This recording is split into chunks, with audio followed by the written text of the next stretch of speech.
Hey everybody, it's Jason Blaha here, and since recently I've made videos again talking about protein needs and people's protein needs for gaining muscle being much lower than is often believed in this community. But I have pointed out that again, when you are cutting, protein needs actually go up. When you're trying to lose body fat, you're in a caloric deficit, and the leaner you get to hold on to muscle mass, the protein needs go up. So there's a sliding scale for that. If you're looking for an exact formula for that, it doesn't exist.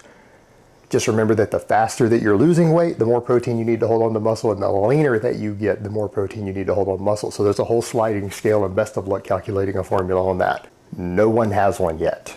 So let's talk about, can you really eat too much protein? For those of you who are out there lifting, and that's a point I want to make clear. Just because I've said that your needs aren't that high doesn't mean that you're necessarily going to suffer any negative effects from eating 50% or 100% more than your minimum needs to gain maximum muscle mass. And a lot of that is going to be dependent upon things like appetite. The main issue with overeating protein is that you may not be getting in enough carbohydrates, you may not be getting in enough fats. You could be eating so much protein that you end up being deficient in other things. Maybe you're not eating enough vegetables because you're eating so much protein, because vegetables tend to be very satiating. We know that protein as a macronutrient is the most satiating. It fills you up, it suppresses appetite. That's one reason high protein diets work so well for fat loss.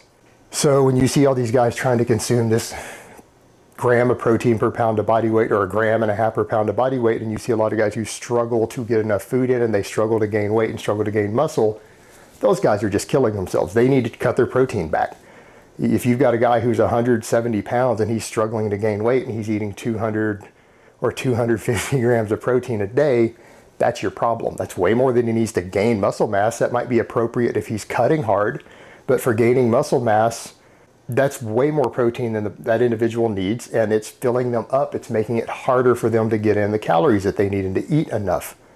And if they resort to pure liquid calories to do that, they might end up with some micronutrient deficiencies, or not necessarily deficiencies, but not ideal amounts to keep their performance up, their recovery up. And then they end up having to rely upon supplements to do that. That's not the best way to do that. So for those people, that can be the problem. They might need to bring their protein down a little bit. Whereas for someone like me, as you guys noticed, even though I didn't eat a lot of protein, I gained strength and size really easy before when I was doing the vegan thing.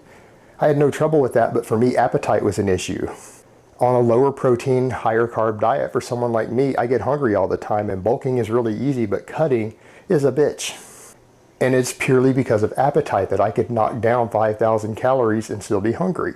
Yet when I'm cutting now and I'm doing a higher protein approach, because I would say right now I eat about 50% protein, 50% fat calories, my appetite is back under control a lot more. Particularly if I can stay in ketosis, my appetite's under control, but the protein fills me up. And as you guys have noticed, I've been more successful. I've dropped like 40 pounds. And by that same token, if I ever were to decide to bulk again, because of my appetite issues and the fact that I seem to function pretty well in the gym on low carbs, I'm back to hitting decent numbers again finally. Strength is going back up. I can hit pretty much maximum lifts on minimal carbs. I seem to get enough glucose through gluconeogenesis from protein that I can do okay. Not everyone can. So for someone like me, probably a higher protein approach to clean bulking would probably be the wiser choice, purely due to my appetite and my ability to function in that environment.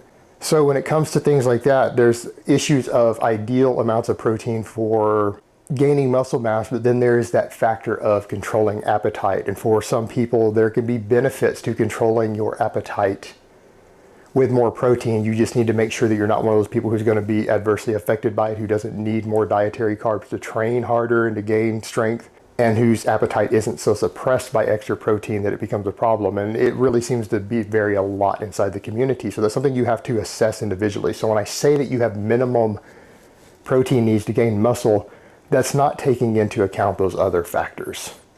And for some people, there can be other side benefits to increasing protein dramatically that may exist for some, and they may be an actual negative to others. So just put that in perspective. All right, guys, but that's really all I have to say on that today. I hope it's been informative, and I will talk to you guys next time.